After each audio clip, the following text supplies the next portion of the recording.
Well, good morning, everybody. It's good to see you. Welcome to 2023. I can't believe it, right? Let's give it up for 2023. Hey, and last time we were together in this room, we couldn't see each other. And I don't know if y'all can remember that, but it is so good to have power and so good to see you. Thank you for all of you. If you joined us at our Christmas services, it was so good to have you there. And welcome to the start of a brand new year and all that God has in store for us. And we're super excited because as you came in this morning, if you're in the building, you saw some fencing up around our patio out there. The new construction's happening for our new lobby that we're really excited about. In the next few months, that's going to be happening. And we're going to update you every week on everything you need to know, so don't worry about that. But it's so good to be with our spiritual family. If you're joining us online, thank you so much for taking time this morning. And we believe that you as well are going to be encouraged. Hey, we want you to stay up to speed of all things Summit. So make sure that you, if you want to do that, make sure that you scan the QR code in front of you on the seat back. That'll tell you everything we got going on. If this is your first time here today, make sure you stop by our gallery on the way out. Little glass doors right outside that door. We'd love to just make a connection with you, get to know your name, and just say hello. And if you're watching online, go up to the top right of your screen and click New Here, and that'll allow us to be in touch with you as well. We've got something that we're really excited about that we want to let you know about. A lot of times starting the new year, you're kind of going, hey, what does God want from me this year? What's a new step that I can take in my faith this year? Well, we've got a class called What's Next week on the 15th, I believe is what next Sunday is. And it's between our two services next Sunday morning. It's 30 minutes of us talking with you about, hey, what are some next steps that you could take in your relationship with God here at the Summit? We're going to have some staff there. They're going to be there to answer questions. And we would love for you just to make a connection. We'd love to make a connection with you, but also for you to go, hey, here are some steps that I can take in my faith with God this year at the Summit. And we want to help you do that. Scan the QR code in front of you. You can sign up for that right now. Well, here's why we're here. I don't know what kind of week that you've had this week, but here's what we know. That God has you here watching online or in this room for a reason.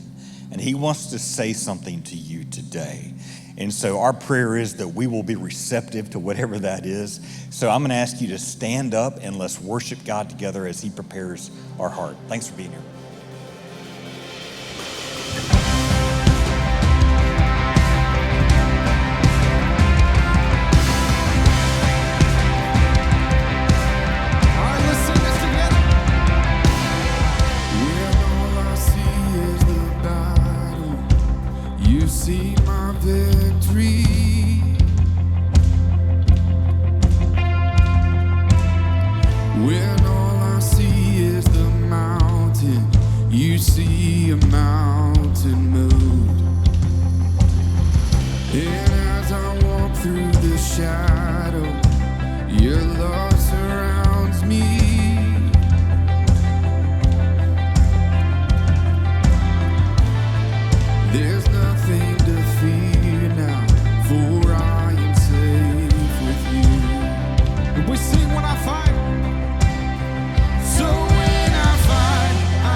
With my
shadow. You win every battle. And nothing can stand against the power of our God. Come on. An almighty fortress. You go before us. Nothing can stand against the power of our God. You shine in the shadow. You win every battle. Nothing can stand against the power of our God. Almighty fortress. You go before us. Nothing can stand against the power of our God. You shine in the shadow. You win every battle. Nothing can stand against the power of our God. Yeah. So when I fight, I'll fight on my knees with my hands lifted high. Oh God, the battle belongs to you. In every fear, I lay at your feet. I'll sing through the night. Oh God, the battle belongs to you. And oh God, the battle belongs to you.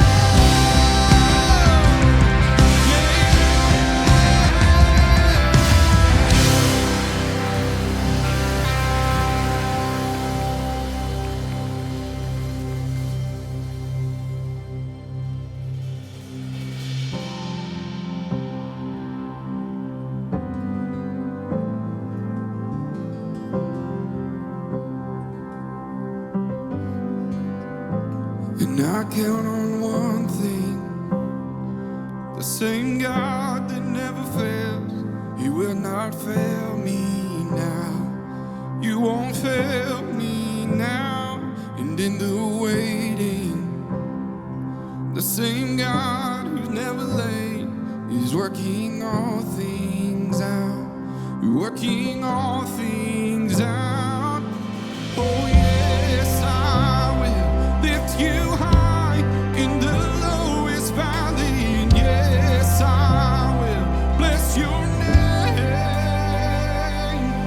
Oh yes, I will sing for joy when my heart is heavy for all my days. Oh yes, I will.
guys can be seated. It's so good to be with you today. And we are starting a new series about problems. A lot of the New Year's resolutions we create are a result of we're trying to fix a problem in our life. I think you feel that, and I do too.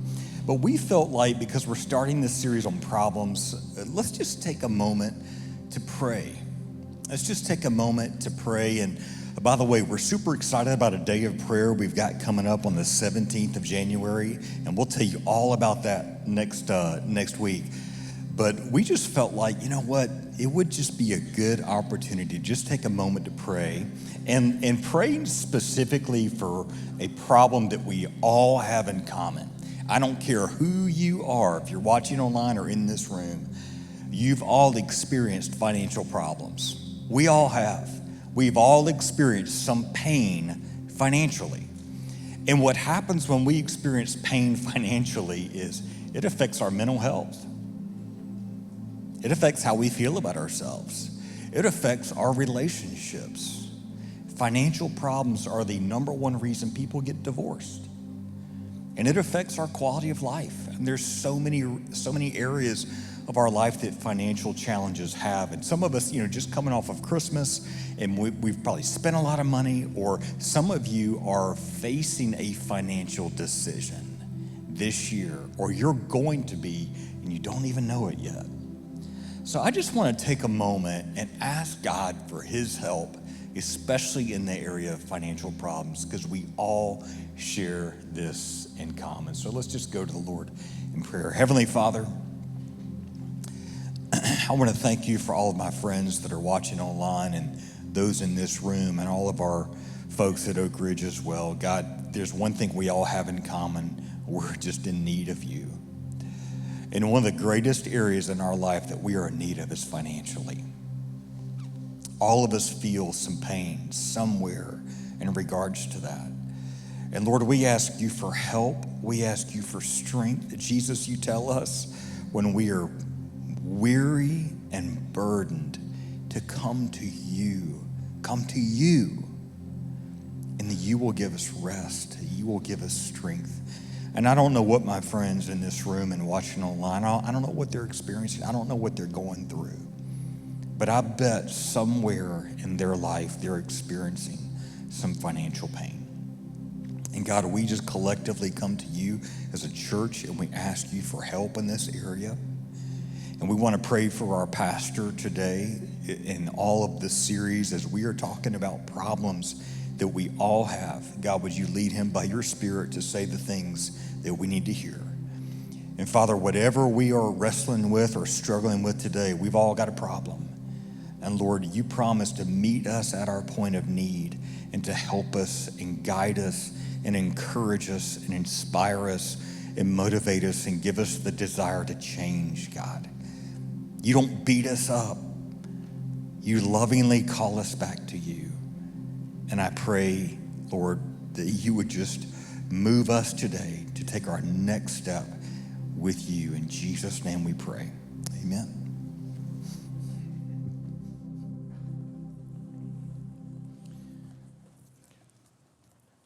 So what's your problem? Kind of an odd way to start the new year, but it's fun to say. What's your problem? What's your problem? And here's why that's such a timely question. Because in the new year, we often come up with New Year's resolutions. Nothing wrong with that.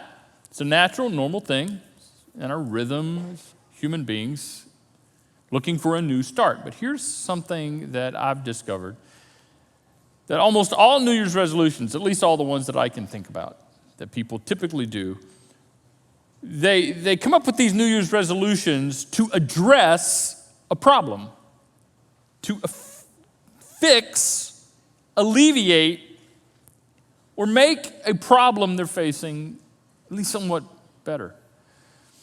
And so here we are after the holidays, and you're staring at that issue, that problem, that thing that you knew was a thing maybe before the holidays, but you kind of put it on hold and say, we'll talk about that later, January. I'll deal with that in January. Now the holidays, we'll discuss that in January. I'll worry about that in January. Well, here we are after the holidays. Or maybe it's something new, and before the holidays it didn't exist, and now it does. So what's your problem? You're like, I just get one? I got lots of problems. Okay, great. What's your most pressing problems right now? I don't think you're going to have any problem identifying what your problem is. But I made a list. I made a list because I like lists. My mind works in lists. And so maybe this will, if you're having trouble pinpointing, maybe it's family problems. More specifically, marriage problems. Or child and parenting problems, which means your child is a problem. Perhaps it's friendship problems or lack thereof, or dating problems or single person problems. Maybe it's health problems. Could it be that the problem you're facing is a grief and grieving problem because you lost someone that you dearly love in 2022? Or maybe your problems are with your job or lack thereof, which means you have money problems, financial problems.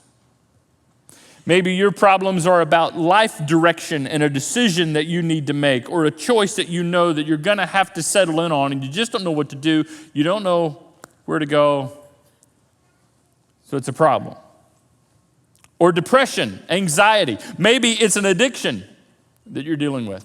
Could it be that your problem that you're facing has to do with something in the past that's now creeped up into your present and you're having to deal with it, even though it was a long, long, long time ago?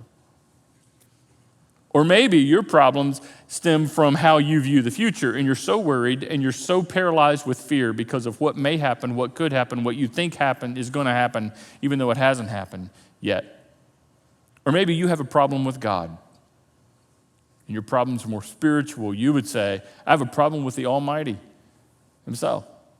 Regardless of what your problem is, you need to know that that's why we're doing this series.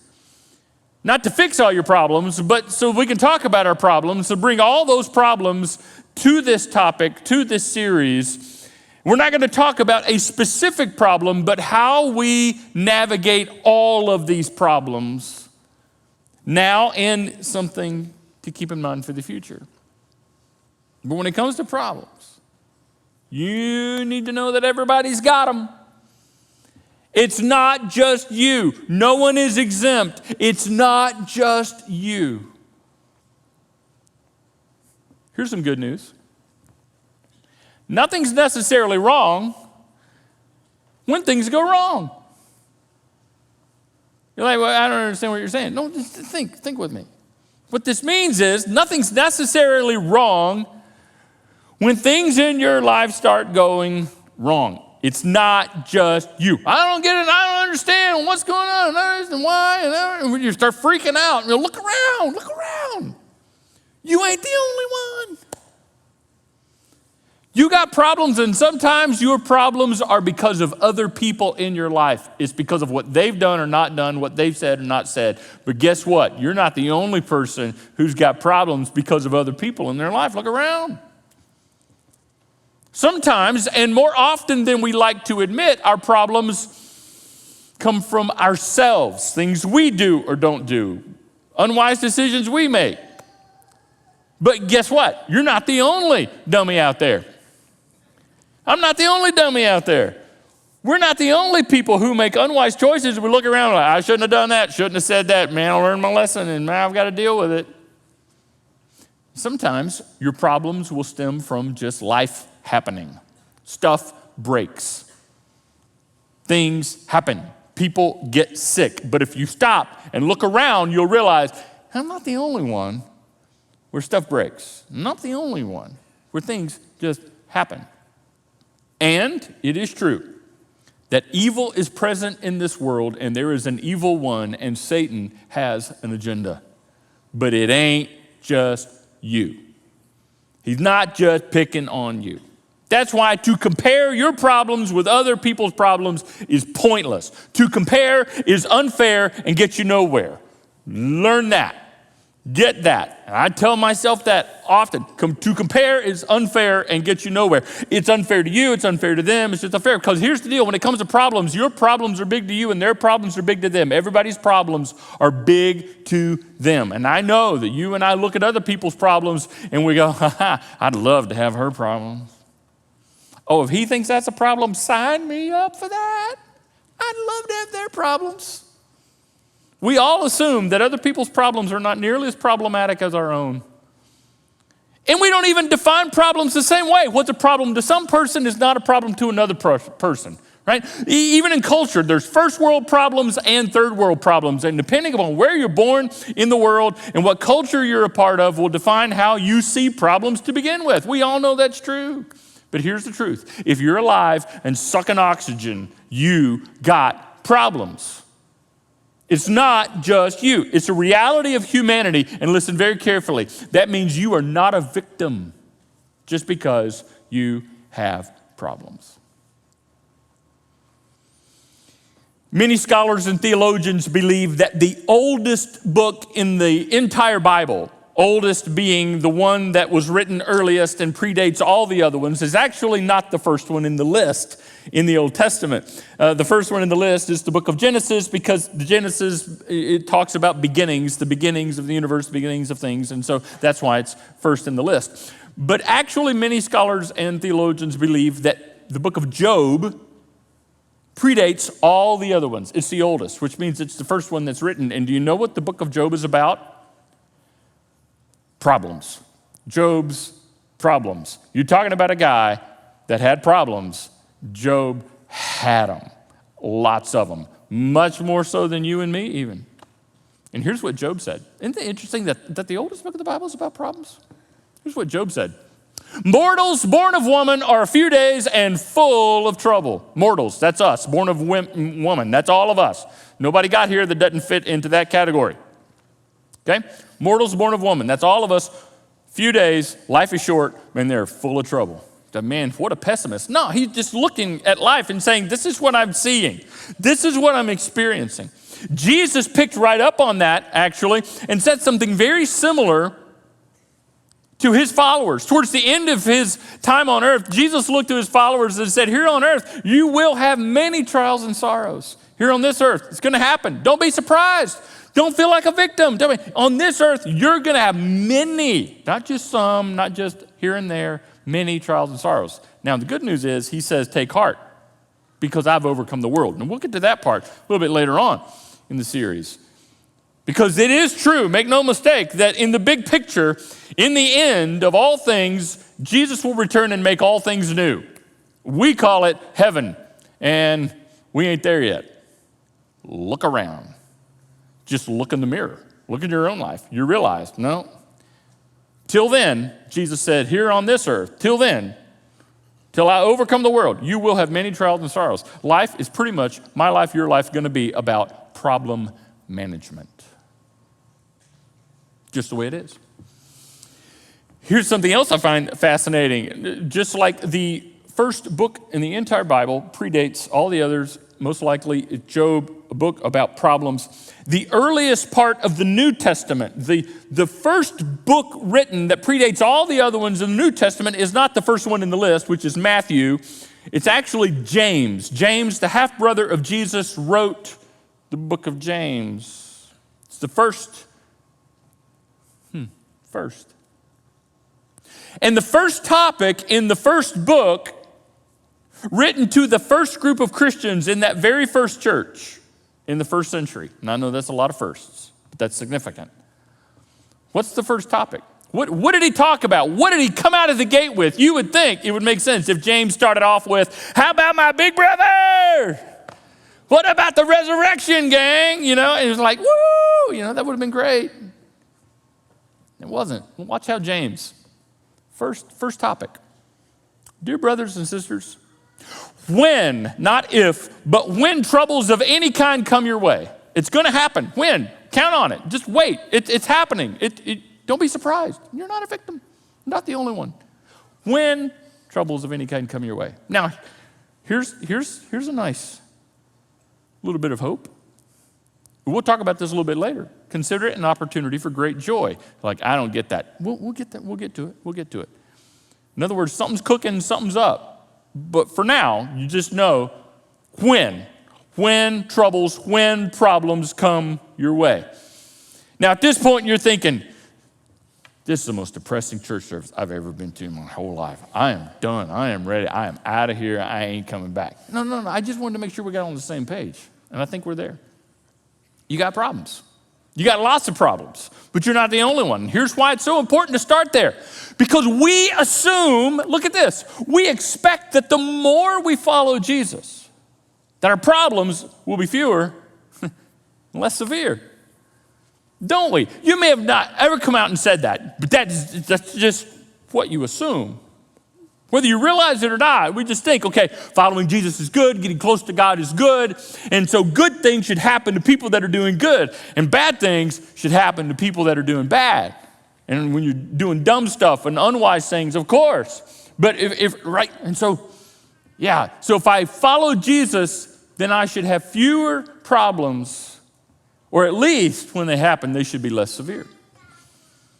I don't know if a pastor told you that at some point or you learned that in a church setting at some point in the past, but it is a false assumption. It is not true. Jesus never said anything like that. He did not promise that.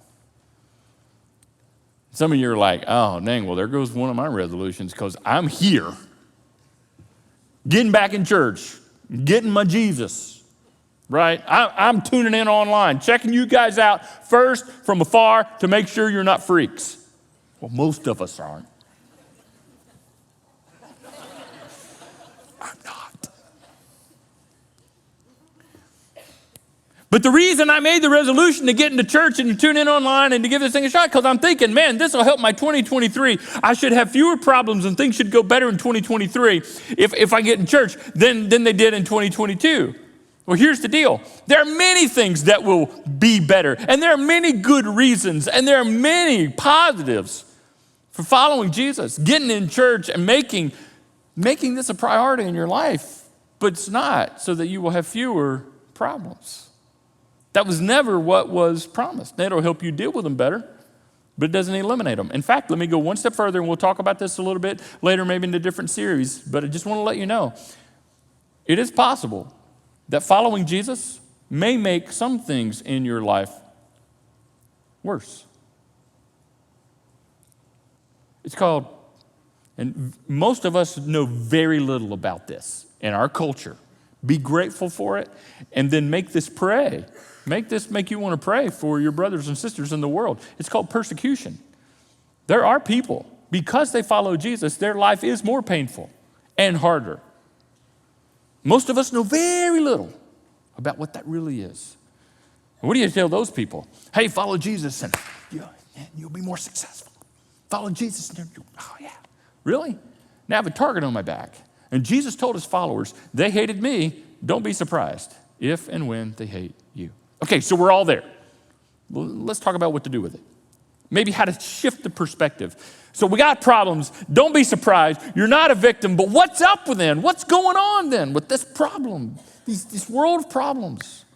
In order to get us there, I want to take you back to the first century, and we're going to talk about a guy that we talk about a lot, and we talk about Paul, the Apostle Paul, a lot. And the reason we talk about Paul a lot is because God used Paul through the inspiration of his Spirit to write over half, the majority, or at least the majority. I'm not quite sure if it's over half, but the majority of the New Testament. More than any other author. God used Paul. So we talk about Paul a lot. His name comes up a lot. And what he thought and what he wrote and why comes up a lot.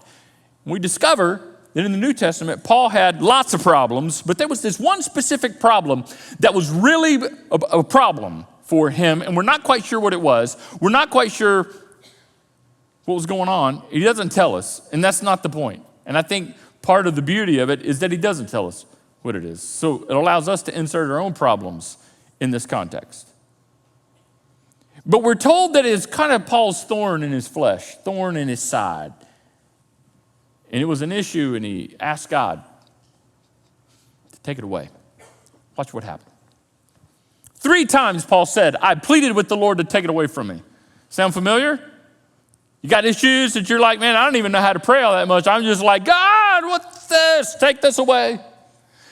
God, please stop this. God, please make this better. God, please fix this. He says, yeah, that's one of the reasons I'm here. I figured if I'd ask in church, maybe that would help. Yeah, I've been asking not just 3 times. I've been asking for 3 weeks. I've been asking for 3 months. I've been asking for 30 years.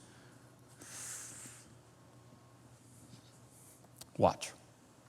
Paul said, but God said to me, my grace is sufficient for you. My power is made perfect in weakness. And if you're like Paul and I'm like Paul, and I think we're all very similar in this way, we're going, that's not what I wanted. I didn't ask for grace. You can keep the grace. I want the problem fixed. Please. I didn't ask for grace. God said, nah, I'm not going to remove the problem. I see your problem. I care about your problem. I care about what you're going through. But I have a different agenda here. And it's not simply problem removal. I want to do something great through it and with it. Which helps us understand the truth that we want God to keep us from our problems. I do, you do, we all do. But God most often delivers us through our problems. We want God to keep us from it. God's agenda is that he works through our problems and delivers us through our problems. I want God to deliver me from it. Take it away, take it away, take it away. And God's like with Paul, and some of you know this, and maybe the light will come on and you're like, okay, I get it, I understand a little bit more about what I'm experiencing then. God's agenda is something that happens through our problems. Now listen very carefully. God can and does keep us from certain problems and can deliver us from certain problems and take certain things completely away. God can, and he does that. God can do anything. In fact, God keeps us from more than we possibly can imagine. You have no idea the problems you don't have because God, behind the scenes, is saving your butt from things you don't even know God's saving your butt from. You have no idea, and I have no idea the things that God is doing behind the scenes to save us from. So certainly God does do that. But more times than not, when it comes to problems that you and I face, like the problems you have right now, God's agenda is to deliver us, and he will deliver us, but through it. So if you're in it, the way out of it is through it. Let me say that again. Whatever your problem is, and you know what your problem is, so since you're in this problem, just go ahead and consider that the way out of it is through it. The way out of it is through it. See, that perspective alone helps so much. And it's really nothing new. That's the way God has been working with humans all throughout human history. It's just God's pattern. Now, I don't like it. You don't like it. But that doesn't change it. See, we want God to take us from. God's like, we're going to do this through. I'm going to deliver you, but I'm going to deliver you through it. And maybe you're thinking, well, what's the point then? What's the point? What's the point of following Jesus if I got problems? Right, so you only came to Jesus so that your life would get better? Wait, what's this about? Is this about me and you? Just about so our life gets better? Oh, yeah. I mean, what's the deal? If I'm still going to have problems in my business, if I'm still going to have problems with my health, if I'm still going to have problems in relationships, if I'm still going to face issues in life, then why the heck bother? Wow, that's a mighty selfish perspective as humans have. When it's just all about our comfort, making things easier and better for us. I'll tell you what the point is. The point is not just the removal of problems. The point is about finding purpose and meaning in God's bigger agenda. Not just the elimination of problems, but transformation through our problems. See, what I want is to be, for my problems to be eliminated. And then to say, see, God took my problem away, God did that, God fixed that. And you know what? God does things like that from time to time. But more often than not, God doesn't eliminate my problems. God seeks to transform me through the experience of my problems. I want elimination, you want elimination. God, he's focused on transformation because a much bigger agenda. And the reason I struggle with that and the reason you struggle with that is that we assume that problems, whatever our problems are actually an obstacle getting in our way of what we want, of what God wants, of what we all desire, right? They're in the way. If I just didn't have this problem, if I just didn't have this, then my business, if I just didn't have this, then my health, and I could do this. It's like we think that problems are obstacles and they're in the way. I want you to consider something. I want you to consider that your problems, whatever they are not in the way. They're just on the way. They're just on the way to where God really wants to take you. They're just on the way for what God really wants to do in your life. They're just on the way for what God wants to accomplish through your problems. They're not obstacles in the way. When you see a problem as an obstacle, then your whole focus is get it out, take it away, fix it, remove it. And you miss the beauty of what God wants to do through your problems. So stop seeing them as obstacles. They're problems, yes. No, we don't like them. We can't wait until it's behind us. But the way out of this is through it. And so this is not really in the way, it's on the way. And I know right now you are just wrestling with a resounding, but why? Why then? Why is this happening to me? Why did God let this happen? Why did God cause this? Why did God allow this? Why did God let this? All of the why questions. It's a very normal thing to ask. Why? Why did God not keep me from this? Why do I have to go through this? Why me? Why now? I can't answer that question for you. I don't know anyone who can honestly answer that question for you. Here's why. God doesn't tell us the specifics of how to answer that question. But I can tell you this. Why is actually a good thing to ask. Not just human, it's actually a good thing to ask. And next week, we'll talk about the why. We'll get there. But for today, right now, here's what you already know is true because you've lived enough life to figure this out. With your problems, you've already lived long enough to figure this out. That the best things often come through the worst things. You know this, don't you? That the best things in life often come not with the elimination of the worst things, but actually through the experience of the very things that you wish you hadn't had to go through to begin with. Through the best things. You know it because you say things like this all the time. You look at certain blessings in your life and you say, listen, I would have never had this. I would have never known this. I would have never experienced this had I not gone through this. There are certain people in your life that are in your life right now that you look at them and you say things like, you know what, I'd have never met her. I'd have never met him. I would have never had them. They would have never been in my life. I would have never had this friendship had I not had to go through this. I would have never learned this. I would have never known this. See, we know that the best things often come through the worst things, pain, difficulty, even tragedy. In fact, let me take it one step further. Not just one step, let me take it all the way. The greatest thing that has ever happened in the universe, the greatest moment in history, the resurrection of Jesus Christ from the dead, and all that brings and all that changes for eternity. The best moment in history. There will never be a greater moment in history. It all comes back to the resurrection. And that's the greatest thing that ever happened. And you know why that happened?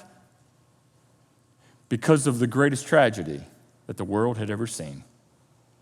3 days earlier, the crucifixion and the death of an absolutely and completely perfect Son of God. It's the worst thing that's ever happened in the world. Perfect. Look what happened to Jesus. Look at the problems Jesus had. And Jesus was perfect. Why do we expect to experience what Jesus himself didn't experience? The worst thing just gave birth to the best thing that could ever happen, and it did. That gives me hope That gives us hope. And here's why this gives us hope. It lets us know we're not alone. I'm not alone. You're not alone. We're all in this together.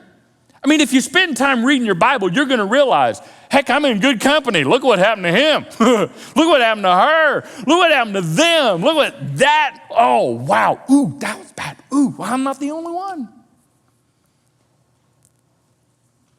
And look around. Watch the first 5 minutes of the news. I mean, it's wintertime, so we're talking about, if we can see a flurry, that's always lead, because we're in the South, right? We're going to start shutting things down because in 3 weeks, that. Once you get past that, ain't we funny? Once you get past that, and you just watch the first part of the news. And then go, wow, look at all the problems. Look at all the problems. Look at all the problems. Look at all the problems. It ain't just me. I'm not alone. I'm not alone. That right there, you could see that as how depressing. Or you could say, wait, I can take hope in that, which means nothing's necessarily wrong because things are going wrong. The bigger picture here, that I'm a part of something so much bigger and it ain't over yet. We're not alone. In fact, Jesus kind of paves the way for us. But here's the other reason this brings us hope. Through means temporary. See, we want God to remove all these things and keep us from. And God's like, no, just like Paul, I want to do something through this, Paul, because this has brought you to a point of weakness, and I want to show you my strength through this. I want to do something through and in you. Through always means temporary. Thus the word through. That means you're going to go through it. There will be an other side. There will be an ending. You're like, great, when? I don't know. But through always means temporary. I don't know what you're facing, but through means temporary. And God's going to do something great through this. Best things often come through the worst things. And through means temporary. And that is hope. I mean, right now, just take a moment and look in your life's rearview mirror at all the things that you've already come through. Come on, you know this. Just stop and make yourself think about it. Look at all the things that you've survived already, that in that moment you swore, you could have just swore, this is going to take me out. I'll never make it. I'll never survive this. This is it. This is the end. And look, you made it. Here you are. Yeah, you got some scars, you got some battle wounds, you got some stories to tell, but here you are, and you're going, but barely. But here you are. Look what you've already made it through. You know through means temporary. And I don't know what you're facing now, but I can promise you that it ain't over. I mean, what's the worst thing that could happen anyway? Like, what's the worst? How bad could this really get? What, it kill you? It take you out? Hey, listen, may I remind you, because of Jesus and through trust and faith in Jesus, we are people of the resurrection. We are people of new and eternal life. That's what we believe. That's where our hope is. So even the worst thing is not the worst thing. I mean, if you were to talk to Paul now and say, hey, Paul, let's talk about this issue, this problem. He's going to be like, what problem? I got no problems. I had breakfast with Jesus this morning. We had apple fritters. Okay, I made that part up, but I mean, why wouldn't Jesus eat apple fritters? I mean, I like it. Anyway, Paul's like, I don't have any problems. Through means temporary. We got to broaden our perspective. I know what you want, what I want, what we all want. It's just a happy ending, right? There's no way to spiritualize it. That's what we want. And you look at your life with all your problems and you go, it ain't trending happy. It ain't trending happy. Not my job, not my family, not these relationships, not my finances, not my health. It ain't trending happy. Well, here's the deal. It ain't the end either. Because and through Jesus, let me tell you right now, there will be a happy ending. Happier than you can imagine. We just ain't at the end yet. We just ain't at the end yet. And when we get to the end, I mean the big end, the end that really is the end. I'm not talking about next Thursday necessarily, but the end, none of us are going to complain. None of us are going to be like, Jesus, Jesus, Jesus, Jesus, Jesus. We need to talk about how you did this. No. We will all be unified with a resounding, He has done all things well. Yes. We want a happy ending. Well, it ain't over yet. And even the end of this life, because of Jesus, ain't the end. But what we need, even though I want a happy ending and you want a happy ending, what we need is a purposeful journey. Because in the end, what brings fulfillment is not how problem-free your life was, but how purposeful it was. Purpose brings fulfillment. That's why it's called overcoming, enduring to the end. And Jesus said, that's what I can make possible for you. Through. So what's your problem? I don't know what your problem is. I know you know it, and I can promise you your Heavenly Father knows it. The most pressing thing going on in your life, and I can promise you, based upon His promises, He intends on doing great things through whatever it is you say your problem is right now. You say, but I got all kinds of questions. I know, me too. And we'll get to those. We'll talk about those. There's a reason for those. But for now, stop thinking, just get me away from this and take this away and take this away. Even though God can and God might. He might. I don't know. It's okay. If He doesn't, because God's primary focus seems to be through. He will deliver us through. Let me pray for us. I know we need it. Father, I need this. I don't like this, but I need this. And I know we got so many problems represented here, so many problems, not just in the world, but in our world, that brings up all kinds of questions of why and how and when and what's up. The Father, help us to broaden our perspective and change our mindset to understanding that in the end, you will deliver us. But most often, you do that through the very things we wish we would have been kept from. And we don't understand the why. And we don't know the details. We just know we're hurting. We just know we have all these problems. And we bring them to you. And we submit ourselves. Father, help us to submit ourselves to the process of the journey of what you're doing through the problems. We can't wait to be behind us. And may we have hope that we're not alone. And it's not the end. So it makes us even more long for heaven and long for you and long for what you've promised. So may our trust grow. In Jesus' name, amen.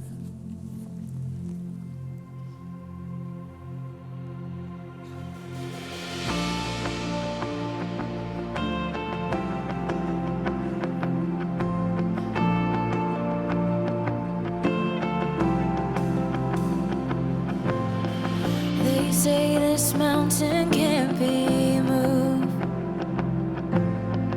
They say these chains will never break, but they don't know you like we do. There is power in your name. We've heard that there is no way through. The tide will never change. They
worship with us?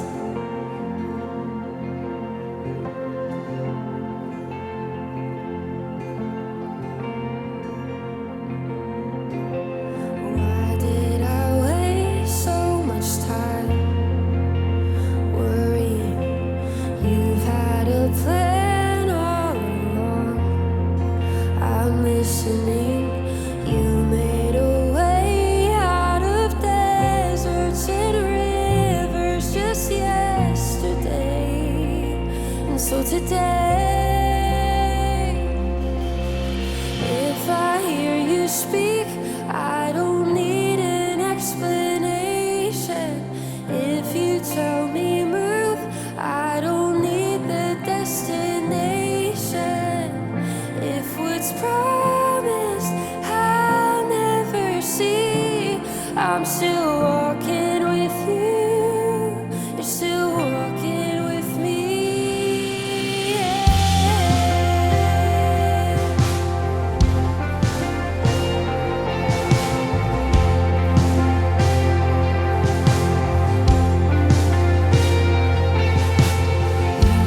Redeem all the time I spent wandering. You've been the fire in the cloud. I'm following. You made a way out of bondage and darkness just yesterday. So today, if I hear you speak, I don't need an explanation. If you tell me move, I don't need the destination. What's been promised, I will believe. I'm still walking with you. You're still walking with me. And if I know one thing, my God is a deliverer. If I know one thing, our God is gonna see us through. If I know one thing, our God is a deliverer. If I know one thing, our God is gonna see us through. If I know one thing, our God is a deliverer. And if I know one thing, our God is gonna see us through. If I know one thing,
with my soul, and it is well, it is well with my soul, and it is well with my soul, and it is well, it is well with my soul, and it is well, it is well with my soul.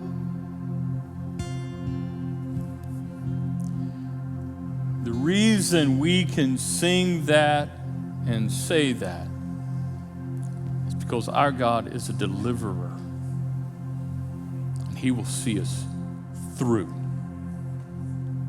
Whatever problem you're facing, can God take it away? Yes, He can. God can do anything. In our house, we have an area of pictures, and underneath that area of pictures in our house, we have Ephesians 3:20, not because I'm a pastor, because as followers of Jesus, we've learned what Ephesians 3:20 says is true. Now unto Him who is able to do exceedingly abundantly more than you can ask or think, to Him be glory.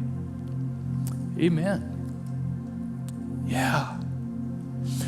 But most of the time, I'm learning more and more that God's deliverance comes through the problems I wish I didn't have to deal with.